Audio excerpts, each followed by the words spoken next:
뭐 금강경이나 법화경은 불교에서 가장 최상위의 그러니까 경전이고요.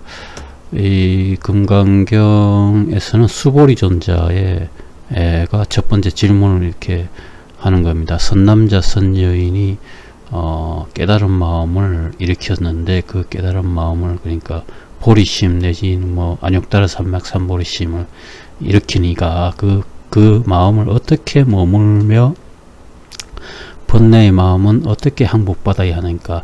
그러니까 주로 이 마음에 관한 질문이고요.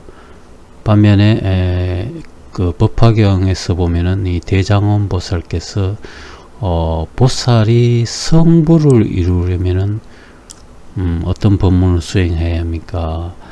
이 질문을 하는 겁니다. 성불에 관한 질문. 그래서 이 법화경에서의 이 첫 번째 질문, 이것은 부처님 제자들 중에서 역대 가장 큰 질문을 해당된다, 그렇게 저는 보고 있고, 그 다음 두 번째 질문도 마찬가지로 대장원 보살께서 하셨는데, 이 질문은 그러니까 가장 미묘한 질문이다, 그렇게 저는 보고 있어요.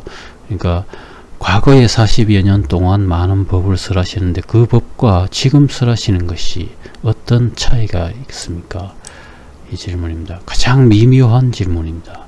이 질문, 불교에서 이 질문과 이 질문에 대한 부처님의 말씀이 없다면은 불교가 반감이 되는, 그러니까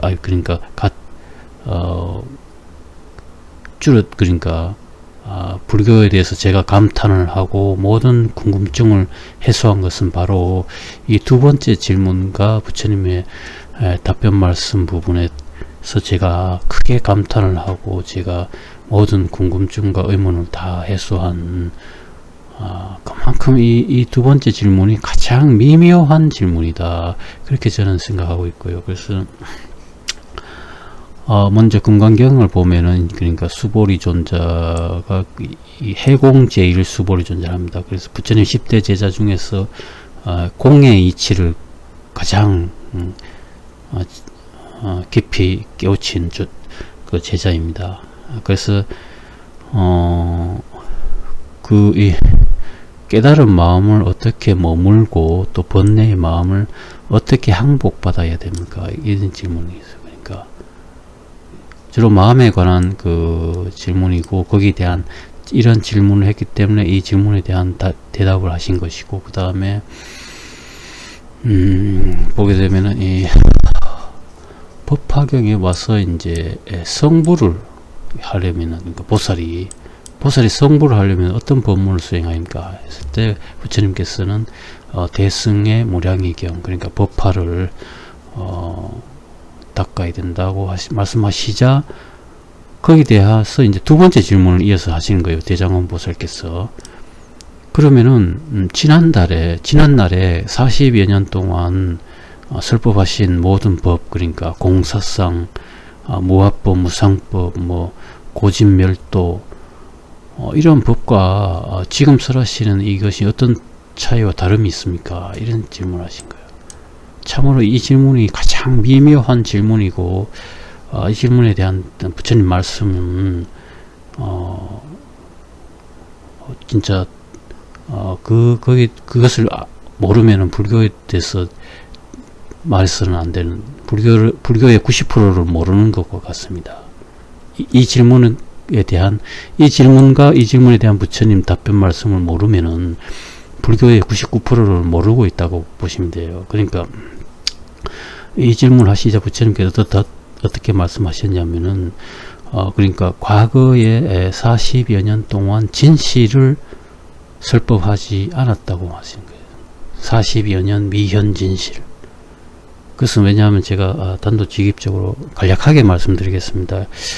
본래 이 부처님께서는 진실법을 설법하시려고 이 인간 세상에 사람 몸으로 오셨는데, 진실법을 설법을 하면 사람들이 오해를 하고 이해하지 못하고 욕을 것이다. 그러면은 부처님 설법에 대해서 사람들이 욕을 하면은 그로 인해서 사람들이 사막도에 떨어지기 때문에 내 차라리 이 법을 설하지 않는 것이 사람들한테 오히려 이롭겠다.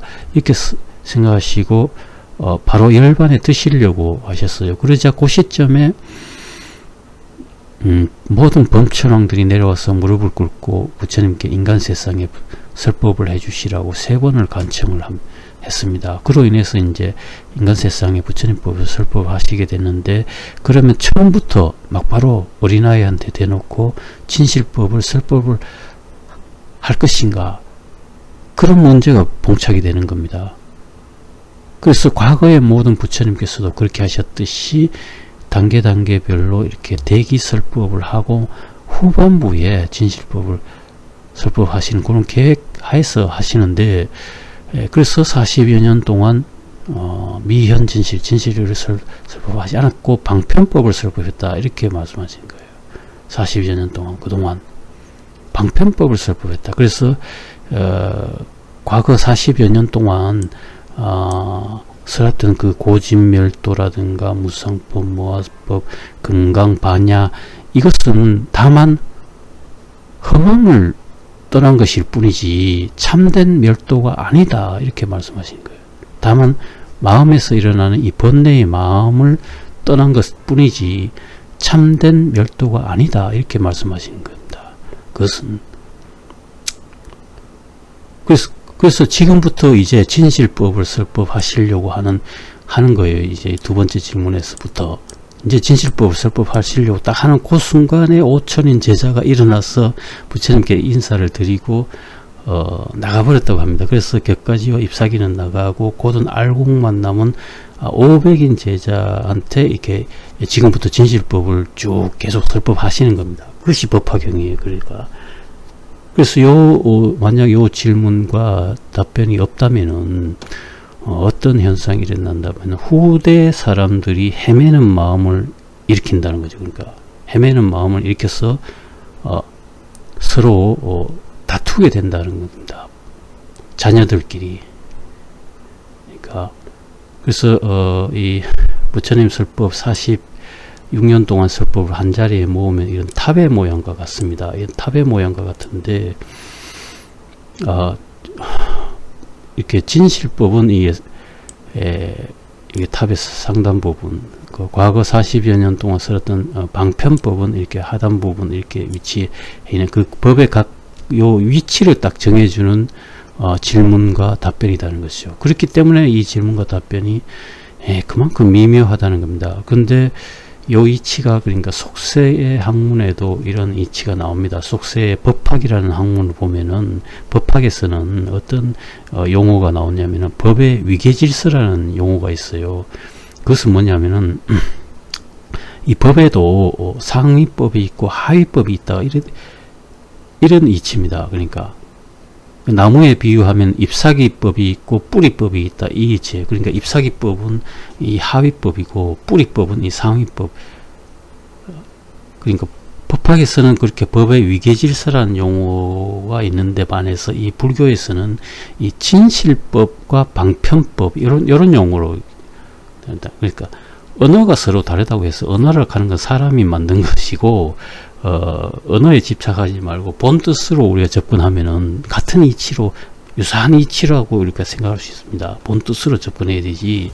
그러면은 왜 이것이 중요하냐면은, 그러니까 후대 사람들이 헤매는 마음을 일으킨다는 거예요. 그러니까 이 질문과 답변이 없으면은 후대 사람들이 이 상위법을 하위법으로 까뭉개고 하위법을 상위법으로 이렇게 올려버리면은 후대 사람들이, 그렇기 때문에 세상이 이렇게 뒤집혀지는 세상이 되지 않습니까?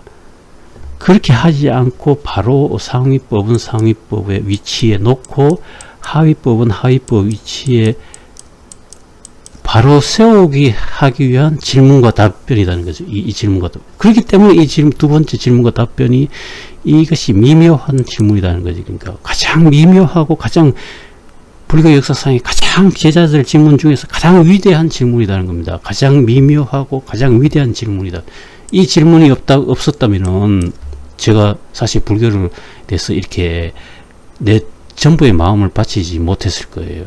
이 질문에 제가 감탄을 하고 탐복을 했기 때문에 제가 불교에 완전히 제가 탐복을 한 겁니다.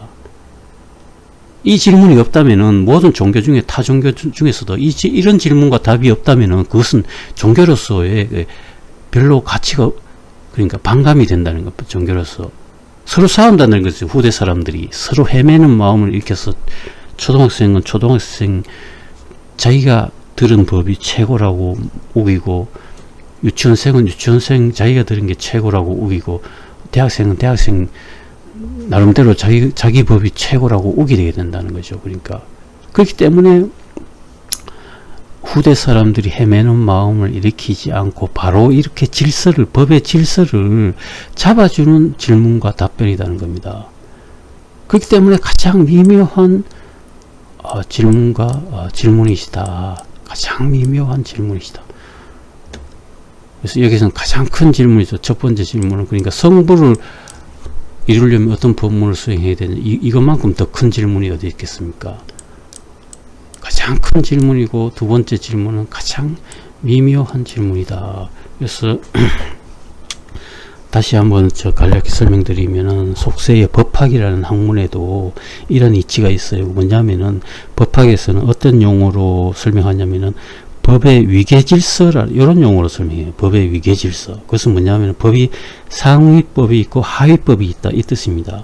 그것은 뭐냐면은 나무에 비유하면 잎사귀법이 있고 뿌리법이 있다, 이 뜻이에요. 그러면은 잎사귀는 잎사귀로서 우리가 봐야 되는데, 잎사귀가 뿌리가 되고 뿌리가 잎사귀가 되면 이것은 완전히 전도된 세상이지 않습니까? 그렇게 해서는 안 된다고 후대 사람들이. 그래서 그와 마찬가지로 이 불교에서는 어떤 용어가 있냐면은, 그러니까 진실법과 방편법, 이런 용어가 있더라는 거죠. 제가 공부해 보니까. 그러니까 똑같은 그러니까 용어락 하는, 언어락 하는 건 사람이 만든 것이고, 언어에 우리가 집착하지 말고 본 뜻으로 우리가 접근하면은, 그러니까 불교에서는 진실법이라는 게 있고 방편법이라는 게 이런 용어가 있다는 거죠. 방편법. 그러니까 사람들이 천차만별하기 때문에 어린아이들한테 대놓고 처음부터 진실법으로 설법하지 못했다. 그러니까 유치원생한테는 유치원법을 설법하고, 초등학생한테는 초등학생 설법하고, 그렇게 방편법으로 40여 년 동안 방편법을 설법하고, 나중에 진실법을 설법했다. 본래 진실법, 본래 설법하시고자 했던 이런 이치가 있다는 거죠. 그러니까 후대 사람들이 이것을 뒤집혀 전도해버리면은 이 밑에 있던 방편법을 위로 이렇게 끌어올려버리고, 위에 있던 진실법을 밑으로 깔아뭉개버리면은 그것은 완전히 전도돼버리죠. 법이 전도돼버리면은 우리가 참된 제자라고 할 수 있겠습니까? 참된 제자가 아니죠. 참된 제자는 후대 사람들 이렇게 법을 전도시키지 않고 바르게 세우고, 탑이 바르게 서 있듯이 이렇게 바르게 세우는 것이 이 참된 제자인 것입니다. 그렇기 때문에 이 두 번째 질문이 얼마나 미묘한 질문인가. 이 법화경에서도 부처님께서도 그렇게 말씀하셨어요.